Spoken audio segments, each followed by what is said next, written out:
Welcome to the Zoe Routh Leadership Podcast, your source of strategies and insights to make you a better leader. Influence, improve, inspire. Hi, this is Zoe Routh, and you know what? I have one of my most favoritist of peoples in the whole wide world on the podcast and webcast today. It's Peter Cook.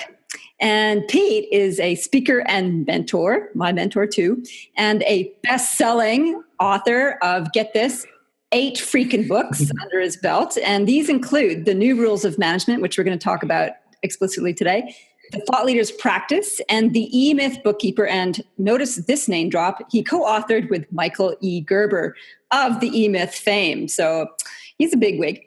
He is also the CEO of Thought Leaders, the Dean of Thought Leaders Business School, which I've been a participant and proud member for the last 3 and a bit years. He is a 3rd Dan Black Belt in Aikido, an Ishaya monk, and we'll hopefully talk a little bit about that, and the proud dada of Scarlett and Emily. Welcome, Mr. Peter Cook. Welcome. I'm just going to actually switch my router. You're switching your router, I think. Your connection is crap.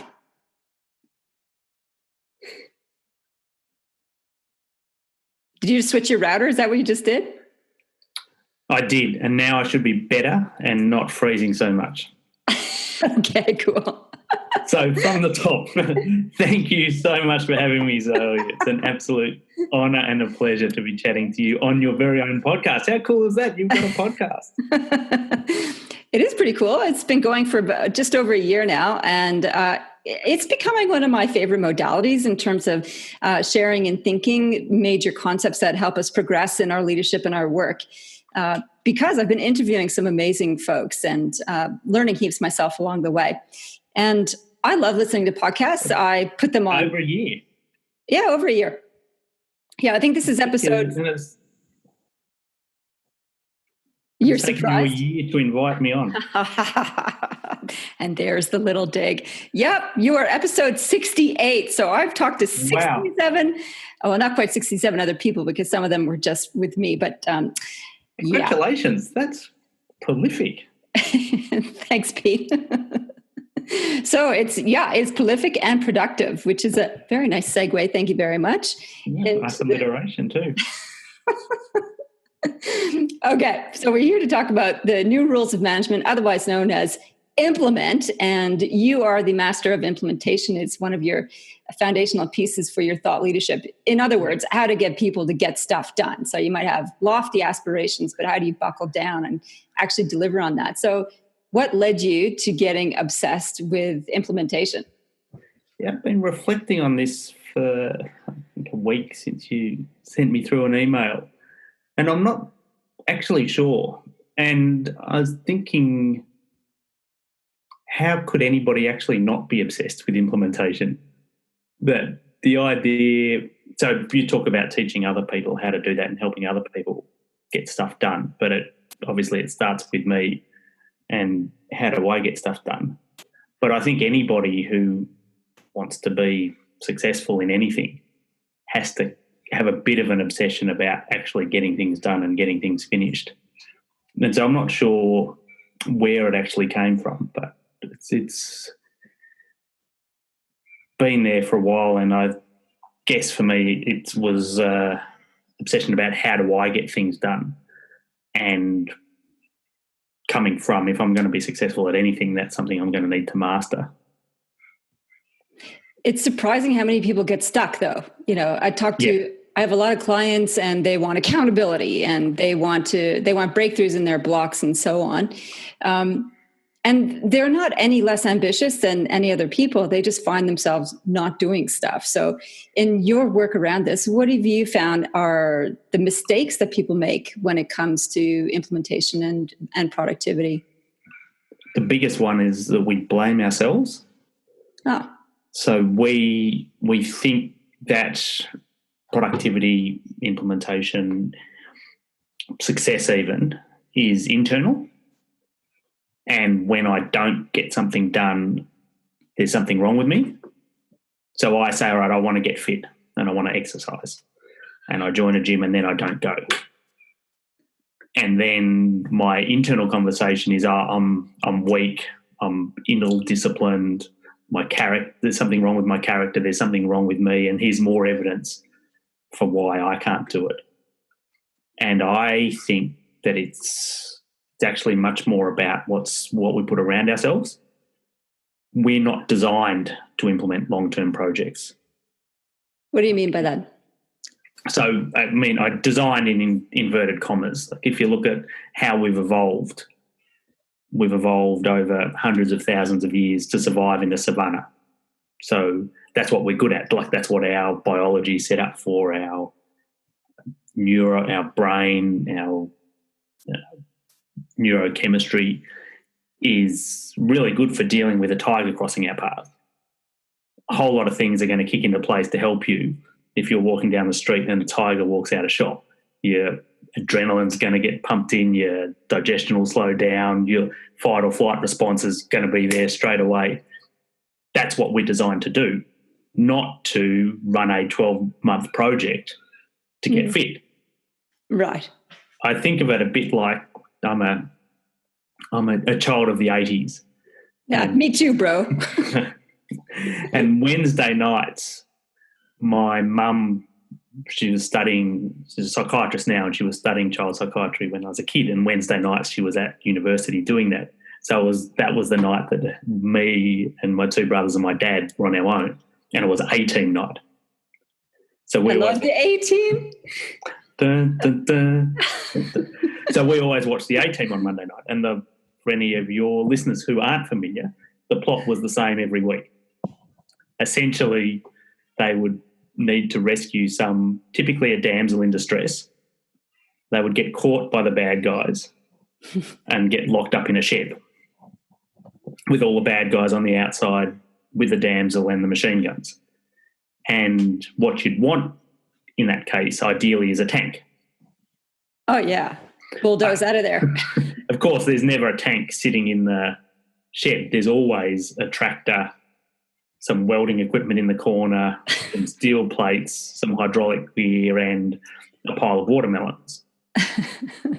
And so what they would do is weld the metal onto the front of the tractor, hook up the hydraulic gear, grab the pile of watermelons, then come blasting out of the shed in this tractor, shooting watermelons at the bad guys so that nobody actually dies, and rescuing the damsel in distress and heading off into glory.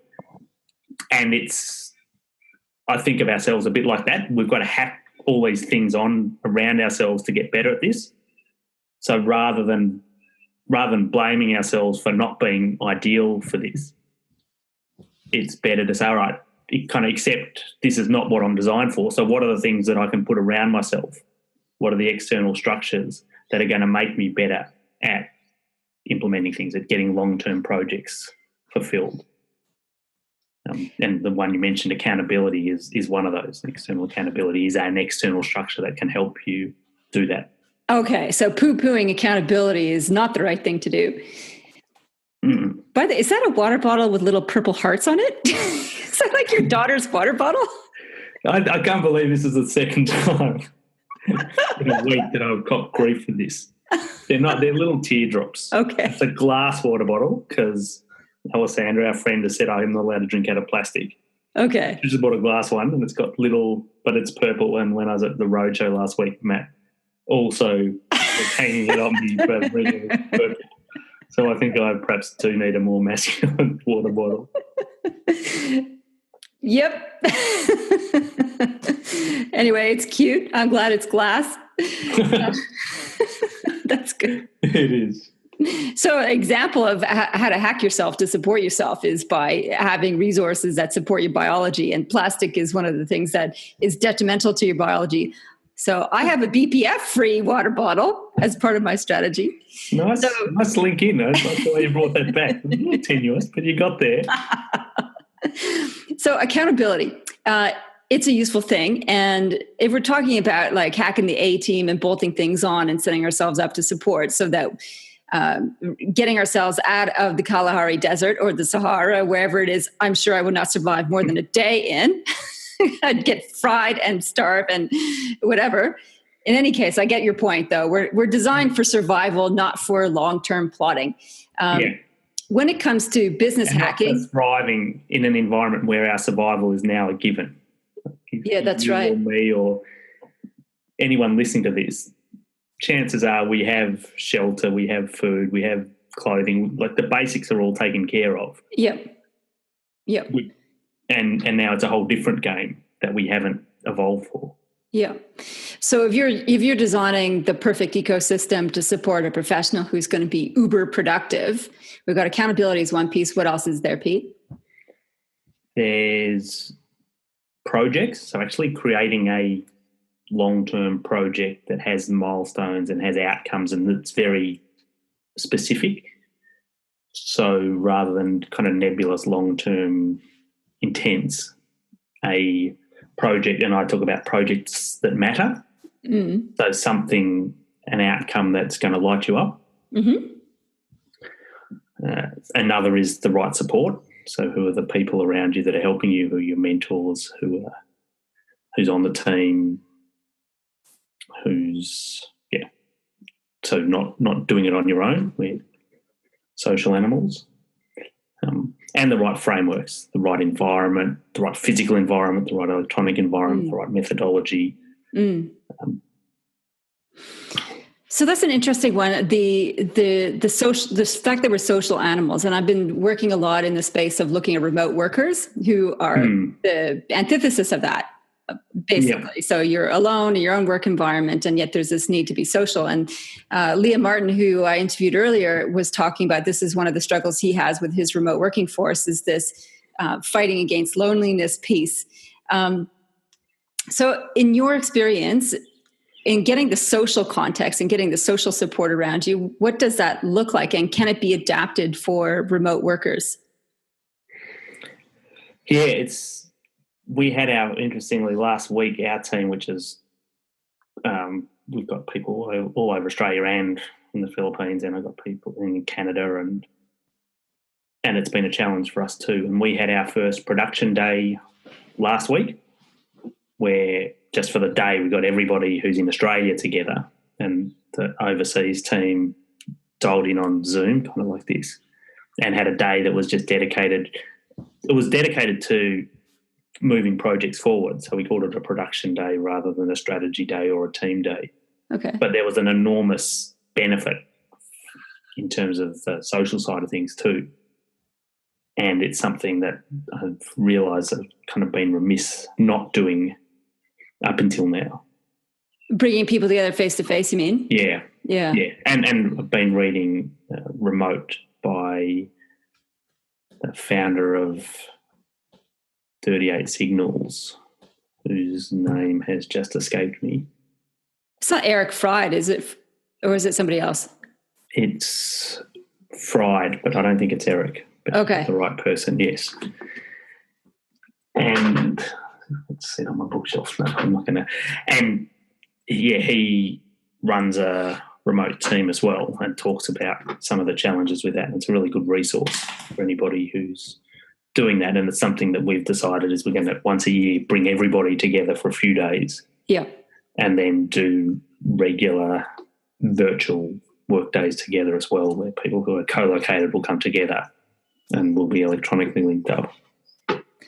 Okay, so it comes back to first principles. Like we kind of just glossed over it so far, this projects that matter piece, you know. How do you know if it's a project that matters or whether it's just business as usual? What are the key qualifiers, if you like, for projects that matter? Yeah, good question. For me, it's does it kind of make my heart sing a little bit? Like, can I get juiced about it? And there's in a business we're going to have, I think I talk to my team, there's tasks. So there are things that just here's a one-off thing to do, and then there's systems that we run continually, and then there's the projects, which are the new things that produce new outcomes. And as much as possible, I want to shift things kind of further have things systematized and easy, have the business as usual be easy to free up as much of my time and headspace for the projects as possible. So there's pushing things back. And then professionally, I think that the projects, one way to answer this question is, okay, when you look back in 10 years on your career, or what are the things that you're going to be proud of? What are the things that would make it to your resume? And I think a modern resume is much more about what are the projects that you've done, that you've accomplished, rather than, well, I had this accountability and this was my job description. What are the things you can look back and say, oh, well, when I was at Apple, I was part of the team that built the first iPod. Rather than I was just at Apple from 2009 to 2015. Yeah. And this was my job description, and these were and essentially these are the systems that I followed. It's what did you create? So do you think in the context of modern workplaces, I mean, you and I are thought leaders, we craft our own businesses and our own projects. For folks who are in corporate land, I think there's still scope to pivot and to have a project-based approach to work? I think it's critical. I think the more, if you're so the industrial model is somebody else has created a system and now you follow the system. And that's becoming obsolete. If it's a system, a computer's going to be able to do it, or somebody else somewhere else will be able to do it cheaper, or both.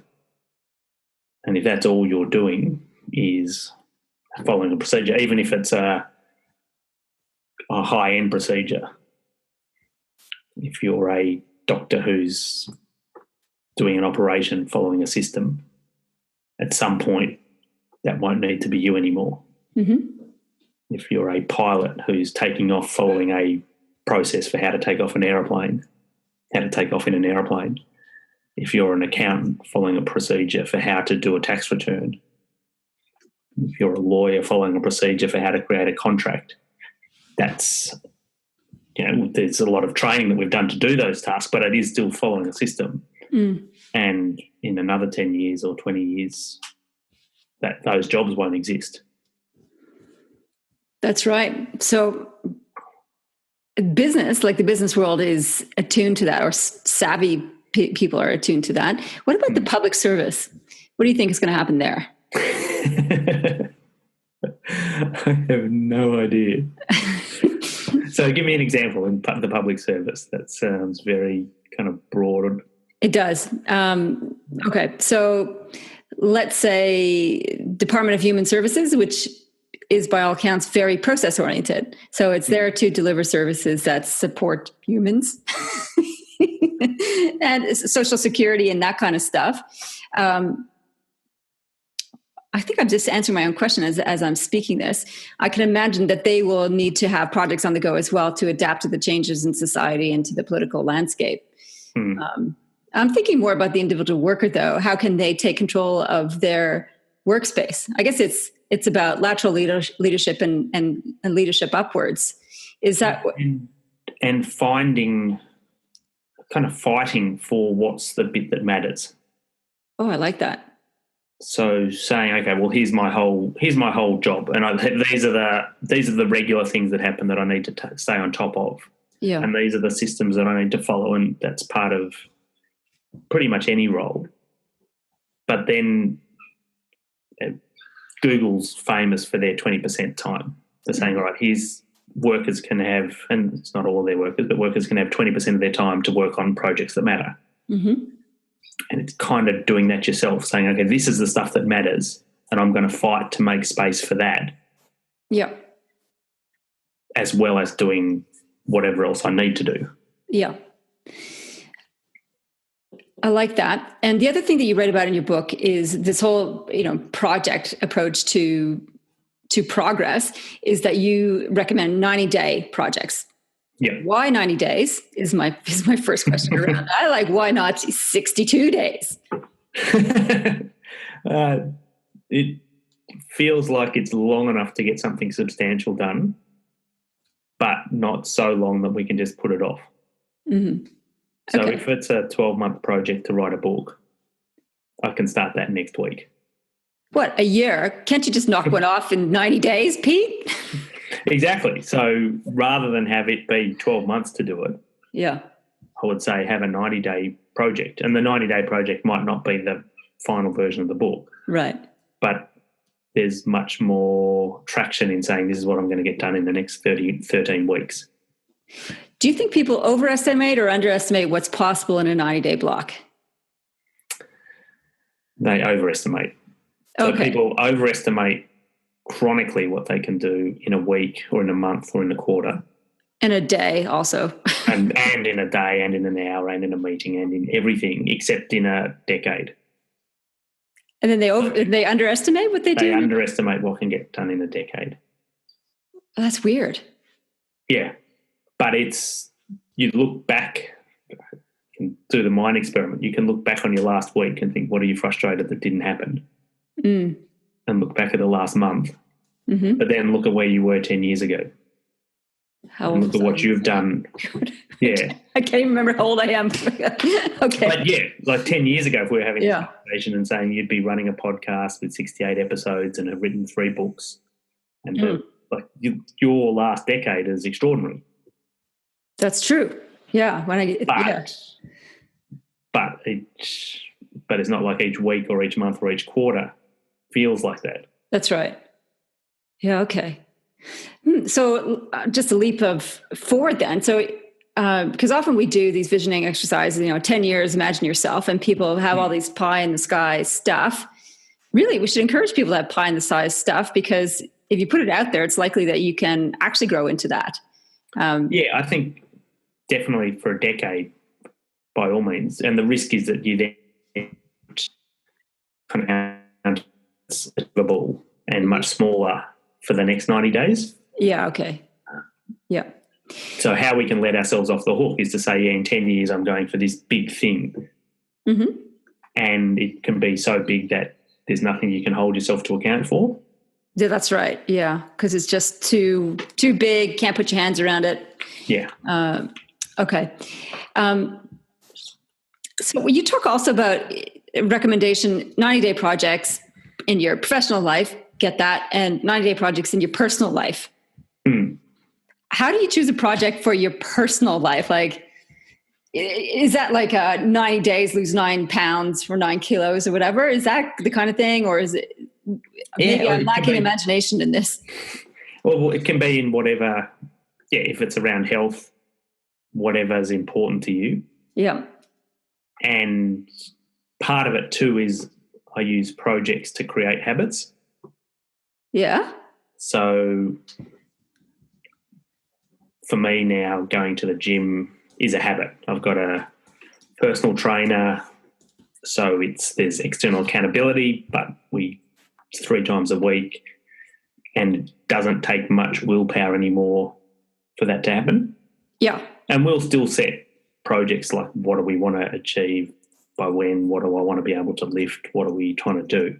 Uh-huh. But to actually get it going, and like a 90-day project to get that habit up and running, and I'm saying, okay, this is a real intense focus for the next 90 days. I want to 13 weeks or 39 sessions at the gym by this date. Let me put it up, tick them off. I know that it's a risk that most people will join a gym and not go. Tell people about it. Like, what are all the things that I can do to give myself the best chance of that happening? Yeah. Like, read the research, actually put the sessions in, like what day and what time am I going to go, pay my trainer so he's there. So that's, in a way, that's a project that I'm looking to use to create a habit. But that can also be I'll have projects with my girls that can be, so one of my 8 books You just had to put that in there, right? My 8 books compared to your 3.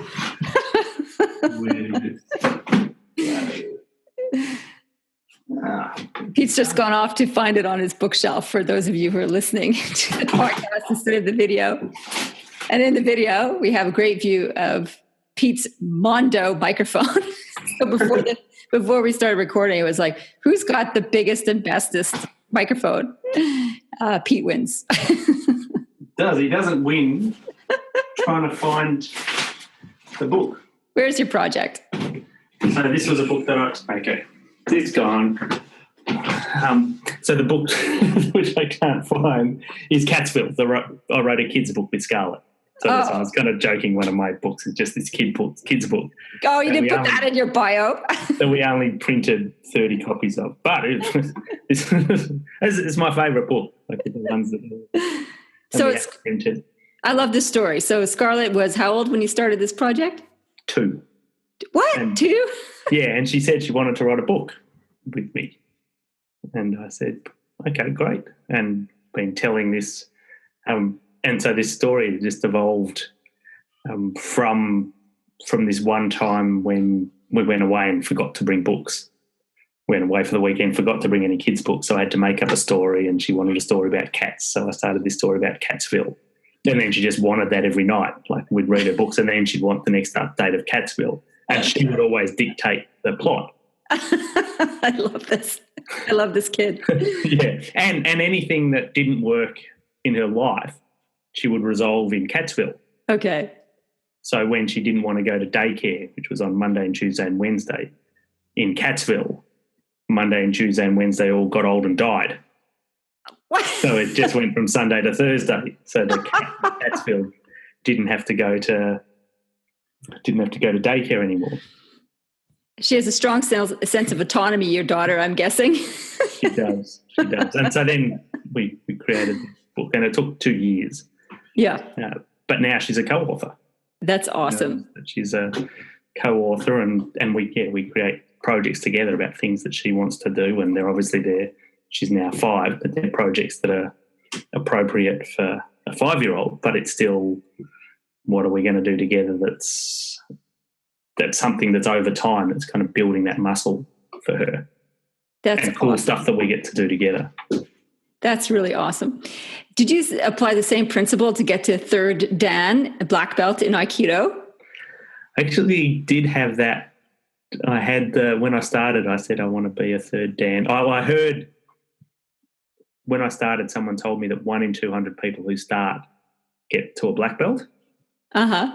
And I was like, 1 in 200. Looked around the mat and went, okay, I'm the 1 in 200. and then created actually a project to get to 3rd Dan by the age of 40. And I failed on that project. It took me till 42. Are you planning to go, because there's more than 3 Dans, right? There's more? Yeah. My teacher, who's now dead, but was one of the original students of O Sensei who started Aikido, was an 8th Dan. Yeah. But no, when Amy was born, I decided to take some time off. I'm just training 3 times a week with two kids. 3-year-old and a baby wasn't really the thing. And 6 months later, I realised that I didn't miss it and that I didn't hurt anymore. Like, I was pain-free. This was hurting, and like, man, perhaps I'm getting too old for this. I'm doing yoga instead now. Okay, that sounds much more gentle and zen.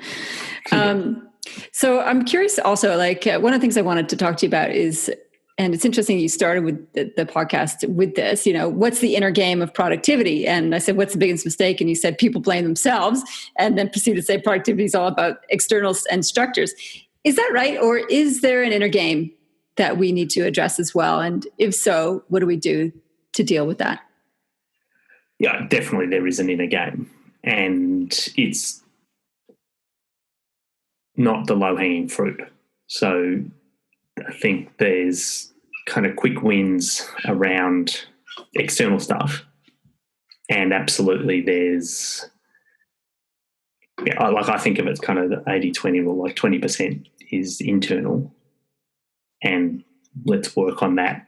And you look at, meditation and mindfulness has become kind of the flavour of the month, but the amount of successful people who are good at achieving long-term success and fulfilling on projects, the amount who have some kind of mindfulness practice is astounding. And I think that's a way of, that's one of the things you can do to win the inner game and quieten the voices that are going to tell you that you're not able to do it, that it's not about, that it is your fault. So let's talk about the Ishaya. How do you pronounce it? Ishaya monk practice, because I'm trained basic level in the Ishaya practice. You introduced me to this meditation methodology. You've been doing it for how long now? I did the initial course 5 or 6 years ago, but 3.5 years, a bit more than 3.5 years since I went to Spain, and have been doing it seriously. Okay. So people are going to be curious, what does it mean to be a monk? Do you not have sex anymore? Is obviously what people are going to want to know. Now, we don't need the detail. I just need a yes or no answer to that question. And then what does it involve, and how has that helped your productivity? Not the sex part, but the... So there are 3 elements. So I've got a relationship with my teacher, who's like a spiritual teacher. Yeah. A lifelong relationship. I have a meditation practice. So for the last 3.5 years, a bit more, I've meditated for at least an hour every day. Is that in one sitting, or do you divide it up? No, divide it up. So you do 3 sessions of 20? 2 or 3 sessions, yeah. Wow. Yep. Ideally 3, but sometimes the middle one, depending on my day, that one doesn't always happen, and then we'll just go a bit longer at night. Yep. And the third is I've taken vows. And so these are vows of telling the truth and non-violence. And one of them is self-restraint, which is, the Sanskrit is parigraha. And that was different, or translated differently from the Sanskrit. So some orders translate that as celibacy. Mm-hmm. We translate it as self-restraint, which is much better. Oh, well, I'm down with that. and so one of our rules, if you like, is that we don't have sex outside of a committed relationship. Okay. But within a marriage, I'm all good. Okay. So that's, why did you decide to become a monk? Like, so why did you take the vows, and why did you subscribe to this? So yes, there's a benefit to productivity. Is there anything else that feeds into it? What made you choose to do this? Yeah, no, it wasn't about the benefit to productivity. That wasn't the driving motivation. It almost felt like not a decision. It was when I was in that environment, and there was so I was on a 1-month retreat, and that was when I asked Maharishi to be my teacher. The first time I was on a 1-month retreat, and it was having a look at the 2 kind of paths that my life could take, either having this practice or not. And the one that called me, if you like, was definitely having this as a practice. And then, given that, I was going to be all in. I didn't want to do this. And for me, it's easier to doing it all in. If I have a teacher and I've taken these vows, then it's not a decision anymore. This is now, all right, that's the rest of my life is done. I don't need to think about that anymore. It's like I'm married. That's a lifelong commitment. I don't have to now think about who am I going home with, or who, like, that's all done. There's no more mind space taken up with that. Mm-hmm. So what have you noticed in your life and world since you made this lifelong commitment to the Ishaya practice? I think the main thing is from the meditation practice. And it's a practice that's about building the muscle of being more present. So noticing when I sit and have my closed eye meditation, it's consciously noticing when my mind goes into the future or into the past and bring it back to the present. But exercising that muscle then in the rest of my life makes me more present. So I'm more present as a dad. I'm more present as a husband. I'm more present as a thought leader. And then my thinking is better and my speaking is better. And life is just kind of better, being more in the present moment. Yep. It sounds like a huge benefit to me. And that's why I continue to practice. How's your practice going? I'm once a day, 20 minutes. Nice. More often than not. So that's I've maintained a practice. I've been trying to work in Qigong practice following the meditation practice as well. So I think I need to put that into a project to build the habit more. So that's sort of what I'm building in terms of developing mindfulness and calming the mind down. And I've noticed, it's been, I think, 2 or 3 years since I've been doing my meditation practice. And physiologically, what I've noticed, because I check my HRV at the same time as I'm meditating, my heart rate variability, which is an indicator of resilience of your nervous system, is my heart rate's gone down, my nervous system strength has gone up. And because I do it over 20 minutes, I notice it shows the drop. After 10 minutes, whoomp, my system is way more relaxed.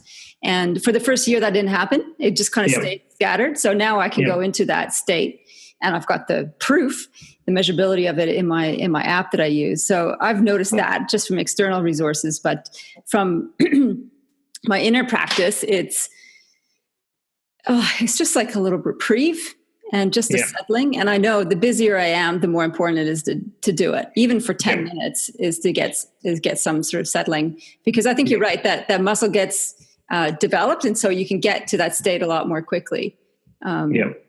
Has it helped with my productivity? I'm not sure. I think so. I'm a highly productive person as well. Like I really work on executing and delivering on my projects. I think what it's helped though is just started to take the anxiety out of stuff. So I think that's been a project I've been working on for some time, is to get less out of the head and be present in all things. Absolutely. So Pete, I'm going to ask this question. I know we're getting close to time. One of the vows is speaking the truth. And you and I had a separate conversation around a business matter of mine a while ago, about a month or so ago. And I asked you at the end, okay, Pete, thanks for all that structural stuff. What would you do? And you said, I would speak the truth, basically, was the answer.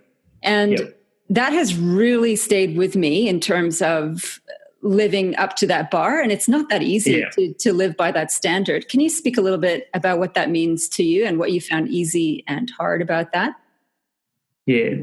Once you actually take a vow to tell the truth, what you notice is all the places that you automatically don't. Yeah. So I was at the gym. So one of these, I was at the gym this morning, and Gaz, my trainer, says to me, can you say hi to Trish for me? And in the past, I would say, sure. And maybe I would or maybe I wouldn't. And then there was this time when I was actually consciously thought about, how do I answer that question? Can you say hi to Trish for me? And if I'm going to actually promise, then I'm going to have to track it. I'm not going to count. I can't say yes and just rely on my memory. And then if I'm going to track it, what I need to do is get out my phone and make a note and say, Gaz, say hi to Trish. And then I think, well, if I'm going to do that, I might as well just text her, because that's just as easy. And bloody hell, if I'm going to text her, well, he could just text her. And so what I said to him like that is, I might. If I remember, I will. Yeah. And now it's like this ongoing joke that whenever he says, say hi to Trish, I'll say, yeah, I might do. So there's this, and so there's this kind of consciousness and noticing, okay, paying more attention to what comes out of my mouth, and noticing where an automatic lie again, I remember with coming out of a supermarket, and just a couple of years ago when Scarlett wanted to play on the thing that sits outside the supermarket that you put $2 in and it goes round and round. And I had the shopping and it was hot and I was trying to get her to go, and she was staying, and she said, "Come on, can I play this?" And I'm like, "No, it's broken. Come on, let's go." And I was like, where did that come from? There was no, just the lie was so easy. And I think so there's a rigor that comes from, all right, I'm actually going to be conscious of what comes out of my mouth and not allow lies. And even in the conversation we talked about, if there's a consequence, even if it's difficult, I'm still going to tell the truth. And how that, I think, translates into productivity is I now have a really high level of trust for myself that if I say this is going to happen, it's going to happen. And it means, it's great. People around me know, have been trained, if I say this is what's going to happen, they kind of all line up for that, because that's how people relate to me, is that I tell the truth. And when I say this is going to happen, it's going to happen. Yeah. And when I declare a project, when I say this is what we're going to do, then I relate to that like that's the truth. There's some strength to my promise and to my word. What I've noticed since we had that conversation, because I really processed that deeply and took that principle to my engagements, and what you think is hard is actually it makes life easier if you commit to speak the truth, because you don't have these tentacles of crap hanging off you, where you're fudge things around the edges and there's a little residual of guilt and worried if you're going to be found out or whatever. It's all that stuff goes. Yeah, and you don't have to remember, okay, who have I told what to or what did that. Yeah. Yeah. Yeah. Well, I don't think I've told lies like that. Maybe I have. Wait a minute. I probably have, if I'm speaking the truth. In any case, committing to not doing that and to being honest and above board just makes things so much cleaner. There's no repercussive things. You just show up as authentically as you can, making the decision that you believe is right with the best of what you know at the time. And does that make productivity better? Yeah, but I think more importantly, it makes you and your life better. Yeah. One of the nice things that my teacher said about this too is, he said, always tell the truth, but he said you can tell the kind truth. Yeah. So, we had this example when I was at the meditation retreat, and I was having a great time, and I was saying, this is I thought I would really miss home, but I'm actually really just enjoying being here. And he said, so the kind truth is if Trish says, "Do you miss me?" you don't have to say, "No, I'm having a good." Kind truth is to say, "I love you, babe. I'm really looking forward to seeing you again." That's called deflection. He calls it a kind truth. There you go. That's a political sidestep. Yeah. Yes. I call them poo bombs, you can speak the truth and you can do it you just dump something on the table and it splatters everywhere, or you can be kind in the delivery. And that takes presence. That takes the ability to be centered, to be able to do that. Hence meditation key. Pete, we're going to have to wrap it up. That was delightful. Thank you so much for carving out space in your calendar to be here with me to share your wisdom. My absolute pleasure. Honoured to be your 68th podcast. Yes. You know what? I think you might. Always a pleasure to talk to you. I think you might actually be episode 69. So you might even get the magic number 69. I'll check on that for you. That would be a double honour. Thanks, Pete.